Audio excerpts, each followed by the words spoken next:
Oi, gente, tudo bom? Bom, eu tô gravando esse resumo do resumo. Eu não sei se tá certo, não sei se vai ajudar em alguma coisa, nem sei se tudo que eu falar aqui tá completo ou certo, enfim. É só realmente para caso ajude em alguma coisa, tá? Mas enfim. Primeira coisa, o que que é uma proteína? Proteína nada mais é do que o conjunto de aminoácidos. Então é como se eu pegasse várias pecinhas, por exemplo, isso aqui, ó. Como se para formar uma proteína eu pegasse vários aminoácidos, que são vários pedaços, certo? E que numa sequência certa formam uma proteína, uma determinada proteína, né? Se eu mudo a sequência, seja por mutação, enfim, eu já mudo a proteína que eu tô formando, né? Porque cada aminoácido ligado ao outro forma um tipo de proteína. Só que não é qualquer tipo de aminoácido que forma uma proteína, e sim os aminoácidos alfa da família L. O que significa isso? Primeiro, o que é um aminoácido com carbono alfa? Um aminoácido com carbono alfa é todo aminoácido que tem, primeiro, a gente vai ter um carbono central, e aí a gente vai ter um grupo de carboxila, que é isso aqui, ó, que é um carbono dupla O, certo? OH. Isso é uma carboxila. E para ele ser alfa, ele tem que ser ligado a uma amina também. Então, o carbono que está ligado ao carboxila necessariamente tem que estar ligado à amina. Então, assim, a gente tem aqui a carboxila, mas eu tenho que estar ligado diretamente, ó, ao carbono que está ligado à amina. Mas a amina, ela não pode estar em qualquer lugar. Tem essa também. Ela tem que estar no lado esquerdo do carbono, tá? O L vem de left. Então, a gente vai ter, ó, família L, porque aqui a gente vai ter uma amina, que é um nitrogênio ligado a dois hidrogênios, certo? Pronto. E como que acontece o que a gente chama de ligação peptídica, né? Que é a ligação que tem nas proteínas, que é feita entre os aminoácidos, porque se eles juntos formam uma proteína, eles estão ligados, certo? Como que forma essa ligação? Então, eu vou pegar aqui, ó, um carbono, uma carboxila, certo?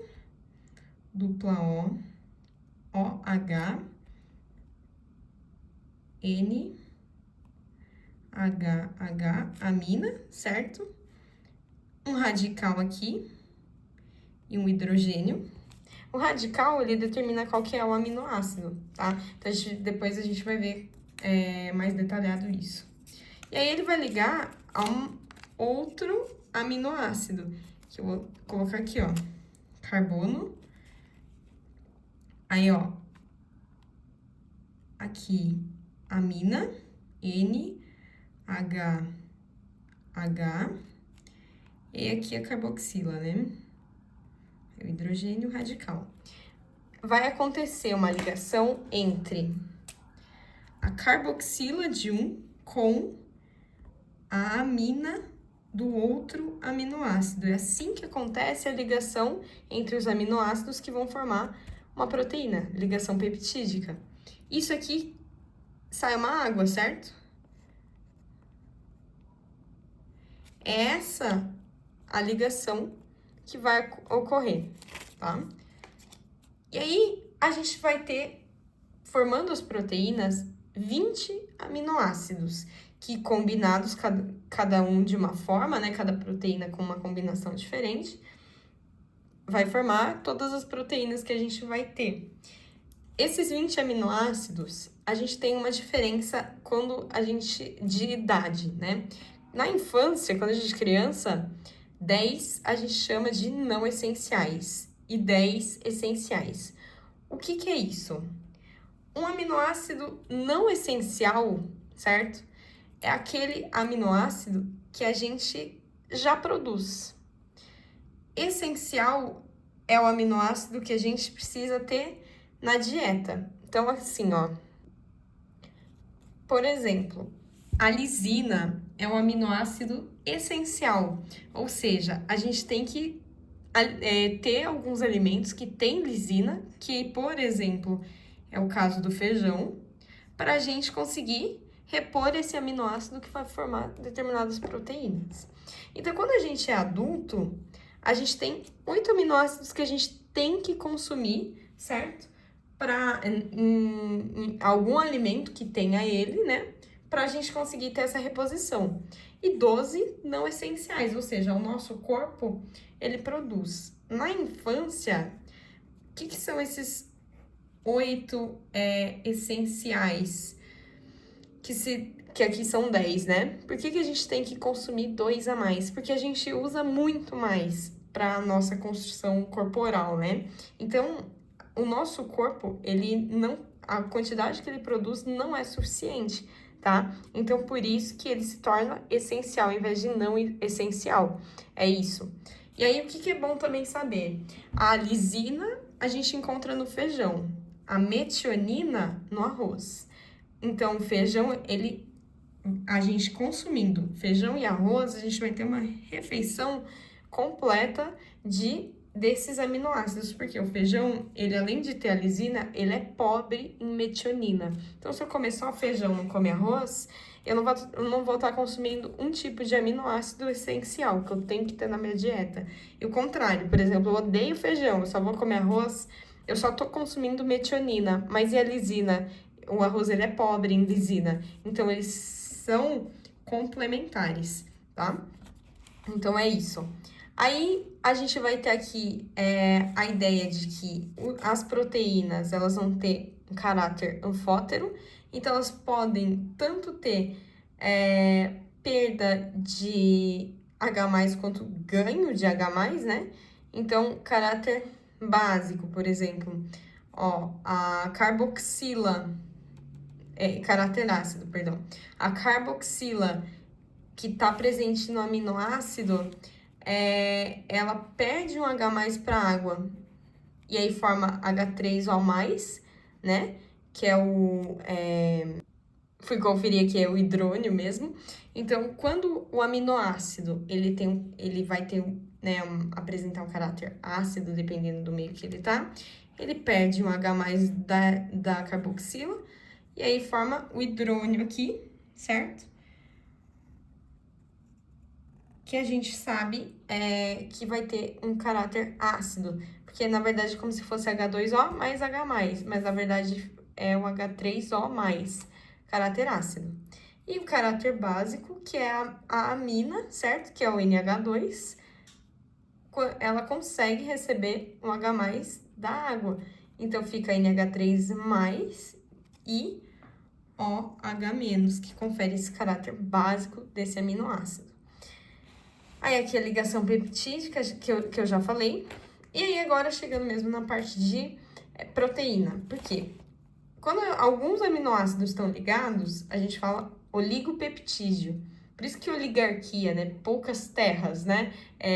Poucas pessoas que têm terra, têm poder. Oligarquia. Oligo vem de pouco, né? Poucos no poder. Oligopeptídeo, poucos aminoácidos que formam o oligopeptídeo. Polipeptídeo, de 11 a 100 aminoácidos, a gente vai estar polipeptídeo. Mais de 100 proteína. Então, pensa, proteína, ligação de um monte de aminoácidos para a gente chamar, né, de proteína. E aí, a gente vai ter aqui falando que não tem nenhuma reserva de proteína no corpo. Por isso que a gente tem que consumir proteína todo dia.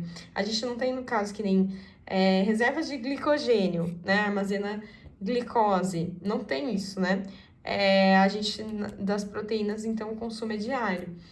E aí, um tipo de proteína é uma enzima. Toda enzima é uma proteína, certo? Toda enzima é uma proteína. Nem toda proteína é uma enzima. Por quê? A gente tem vários tipos de proteína, né? A gente tem proteínas que fazem parte lá do nosso sistema imunológico, né? A gente vai ter proteínas como a queratina, por exemplo, que é uma proteína estrutural. E aí, aqui a gente tem uma coisa importante também. Quando a gente fala em enzima, né? A gente vai ter lá no nosso estômago, né? a degradação de parte das proteínas quando a gente consome, por exemplo, consome uma carne, né? E é lá no estômago que a gente vai ter essa digestão, né? Sim, essa parte da digestão, não digere tudo, inclusive. Só que uma proteína, ela não vai ser digerida diretamente pelo pepsinogênio, que é uma enzima. O pepsinogênio, ele é um catalisador da pepsina, que é quem vai digerir os polipeptídeos que constituem uma proteína. O pepsinogênio, ele tá na parede estomacal, né? E ele vai justamente, se ele fosse ativo, certo? Ele é uma enzima inativa, ele vai digerir as proteínas que estão na parede estomacal. Então, o que ele precisa ser transformado quando ele chega no pH ácido do estômago em pepsina, para aí sim conseguir digerir as proteínas que estão lá no estômago. Então, pepsinogênio é uma enzima num caráter que a gente chama de zimogênio, né? Que é justamente quando ela não está ativa. E quando vai para o pH ácido, lá na luz, né, do estômago que fala, então na cavidade digestória, ativa essa proteína, né? Essa enzima, através de um catalisador que vai justamente transformar pepsinogênio em pepsina. Então, é isso, tá? Que aí sim vai digerir, ajudar, né, na digestão das proteínas. Aí a gente tem proteínas de estrutura primária, e aí quando elas formam uma espécie de dobra e ligam-se de 3 em 3, né? A gente vai ter a estrutura secundária, e essa estrutura secundária, a gente tem a alfa-hélice e a beta-hélice. A beta-hélice é como se fosse uma proteína no formato de uma teia de aranha, tá? Nunca aparece sozinho dessa forma nas proteínas, assim, tipo, a gente nunca vai ter uma proteína beta-hélice, assim, tá? É geralmente a alfa-hélice. Terciária, que é se fosse uma dobra da dobra, e quaternária, que é a junção de várias terciárias. Então, assim, por exemplo, a hemoglobina é a junção de 4 proteínas terciárias, tá?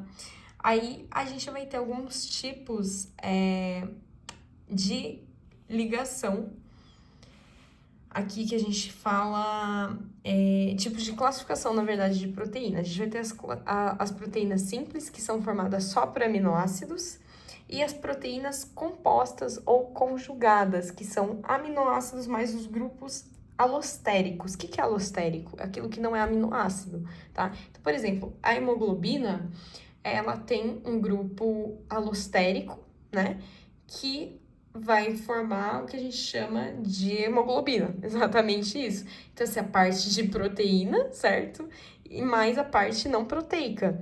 Então, o grupo M, por exemplo, que a gente vai ver depois, justamente isso, essa parte que não é proteica, que forma o todo, né?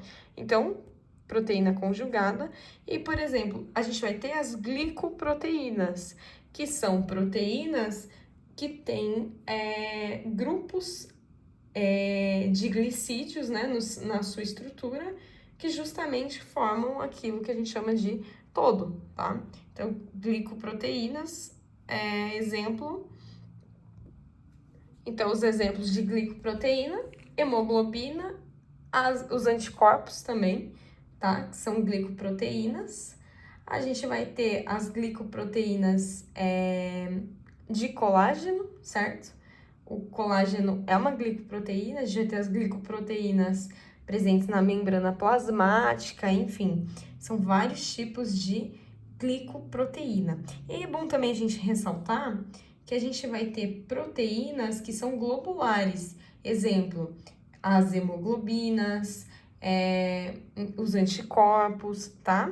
Nem toda proteína globular, ela vai ter necessariamente um grupo alostérico, que nem a hemoglobina tem. As imunoglobulinas, que são os anticorpos, não tem esse grupo que não tem aminoácido, certo? Que tá junto aí da proteína, mas que não é aminoácido.